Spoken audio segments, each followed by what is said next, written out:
Today I report on the sloth, an animal that seems as if time has stopped, living in the treetops of tropical rainforests in a world shaped entirely by calmness, slowness, and energy conservation, moving carefully from branch to branch, feeding on nutrient-poor leaves, resting for long periods, and relying on a low metabolism that has created a lifestyle which not only looks unusual, but also shows how perfectly it is adapted to an environment where patience and slow movements determine its survival. The sloths have produced an astonishing diversity throughout their long evolutionary history, because in addition to the living species, there once existed giant ground sloths weighing several tons that inhabited open landscapes, forests, mountains, and coastal regions, and had a much broader diet. While modern research only later discovered that today's two-fingered and three-fingered sloths do not share a direct common ancestry, but developed their upside-down lifestyle independently, showing that their extreme slowness is not just a behavior, but the result of a deep adaptation shaped over millions of years by the same ecological conditions.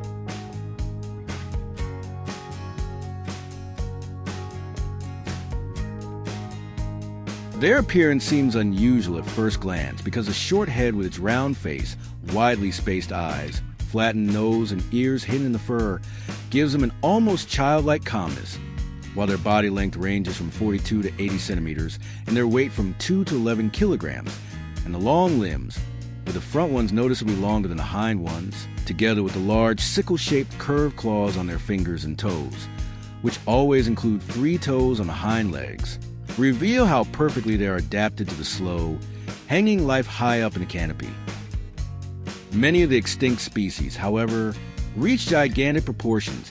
with forms such as Celadophyrium at 2.7 meters long and around 800 kilograms, or Glossophyrium at more than 3 meters and 1.5 tons, appearing more like prehistoric giants, while the largest known genera Megatherium and Eremotherium even grew up to 6 meters long and weighed 4 to 6 tons, making them some of the largest land mammals of their time, and these mostly ground-dwelling animals with their short, powerful limbs and longer tails show how diverse this group once was, and how strongly today's tree-dwelling species differ from them.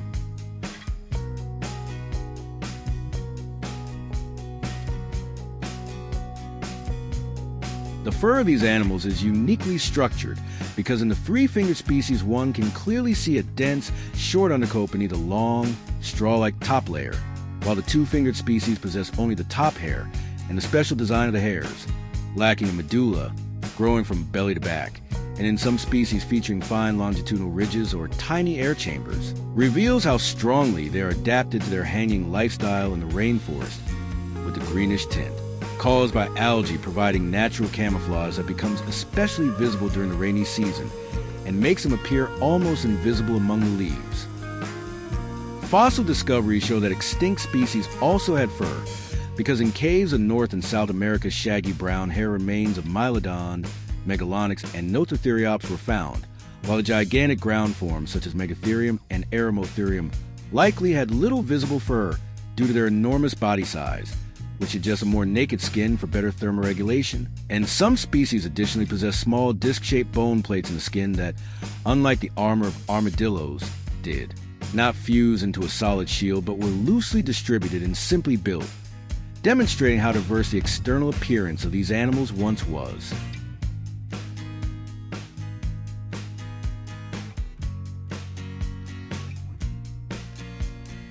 Their sensory world is strongly focused on smell and touch, because their vision is limited by the lack of accommodation and the strongly curved cornea, resulting in nearsightedness and low image resolution, while young animals see slightly better than adults, and the two-fingered species have even weaker lenses, and their hearing also operates mainly in the low-frequency range between about 0.3 and 30 kilohertz, with sound between 2 and 8 kilohertz triggering reactions,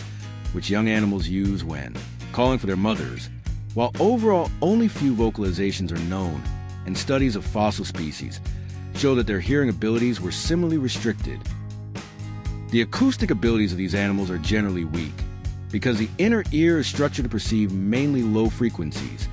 causing adults to respond only to certain tones, and young animals to produce calls of different heights depending on the species.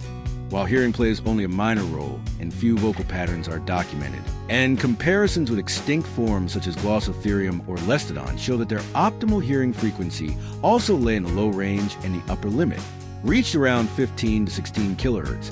indicating that these animals shared a similar, rather limited hearing profile over millions of years.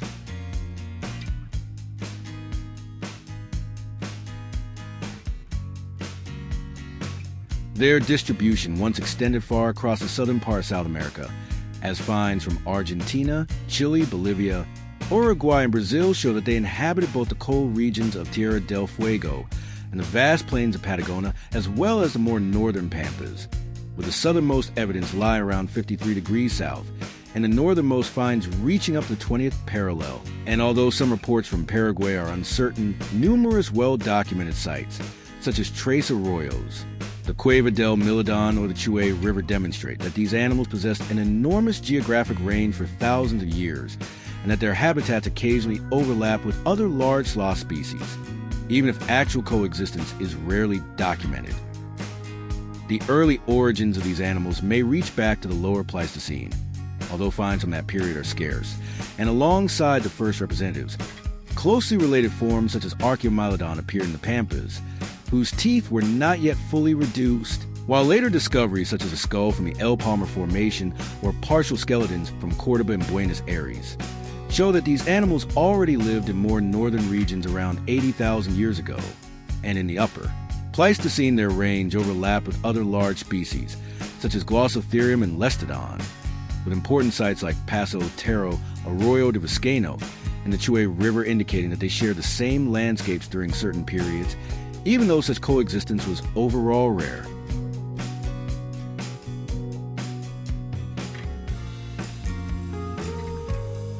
During the upper Pleistocene, many discoveries of these animals were made,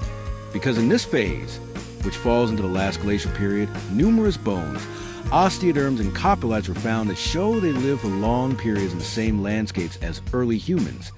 with sites such as Gruta del Indio,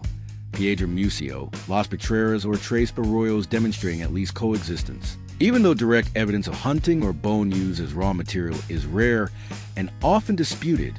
since many supposed cut marks were later identified as carnivore damage, and even places like Quebrada de Quirio, where two individuals lay near each other and one was associated with around 70 stone objects, provide no clear proof of human hunting, but rather illustrate how complex and difficult to interpret the final millennia of these animals are. The transition from the Pleistocene to the Holocene marks the disappearance of these animals from the fossil record, and although many large species worldwide went extinct during this time, it remains unclear whether climatic changes, human hunting, or a combination of both played a decisive role, because the sites between 13,500 and 10,000 years in the Pampas and Patagonia show long coexistence, but hardly any clear traces of direct interaction, and the few places with possible connections, such as Quebrada de Quirio, remain scientifically debated. So the end of these animals appears more as part of a broader quaternary extinction wave whose exact causes are still not fully understood.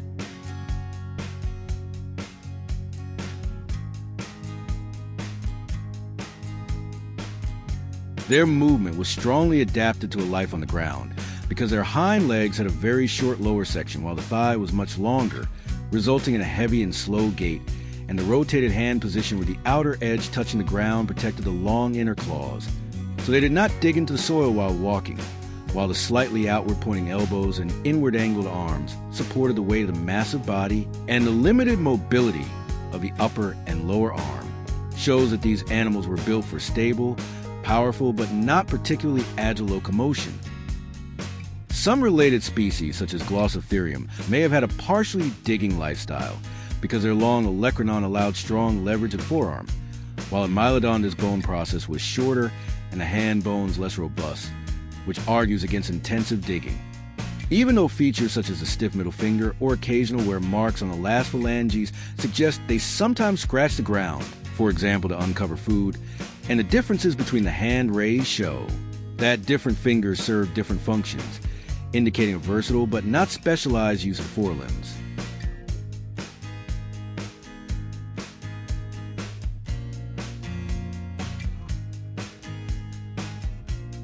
The film tells the story of these animals from their modern life in the treetops to their unusual fur and special senses, all the way to the gigantic extinct relatives that once roamed South America, showing how their body shape, slow movement, algae-based camouflage, and limited sensory abilities fit perfectly into a lifestyle shaped by calmness, energy conservation, and long evolutionary adaptation, while fossil discoveries reveal an enormous diversity whose traces stretch from Tierra del Fuego to the northern Pampas, and whose encounters with early humans are documented, but rarely clear enough to interpret with certainty. In the end, the film highlights that these animals are fascinating not only because of their present-day appearance, but also because of a long and complex evolutionary history that ranges from giant ground-dwelling forms to digging species, and finally to the modern tree dwellers, and that their disappearance at the transition from the Pleistocene to the Holocene was part of a broader extinction wave whose causes are still debated between climate, humans, and natural change. So their legacy lies on both in the surviving species and in the many fossils that together paint a unique picture of a group that adapted again and again to its world over millions of years.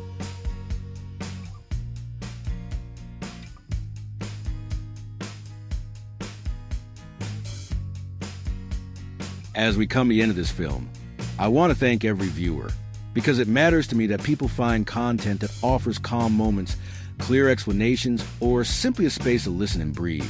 And I hope this film has provided a bit of clarity and perhaps shown how fascinating the world can be when we take the time to look a little closer. Many people look for information that is not loud but explained in a clear and human way. And if this film achieved that, it shows that such content is valued, and that it is important to tell things in a way that anyone can understand, without pressure, without rush, and without complicated language, but simply in a way that feels inviting and easy to follow. I hope this film has helped make the world a little more understandable, because sometimes a quiet moment is enough to grasp something that once felt confusing. And these are the moments I want to create with my films, so that every viewer feels they've taken something meaningful away, no matter how big or small that thought may be. To finish, I kindly ask all viewers to subscribe to the channel, leave a like, and activate the bell, because every bit of support helps create new films and keep this knowledge available for everyone. And I want to thank each person for their time, their attention, and their willingness to join me on this journey, because that is what keeps this work alive and makes it possible to tell new stories.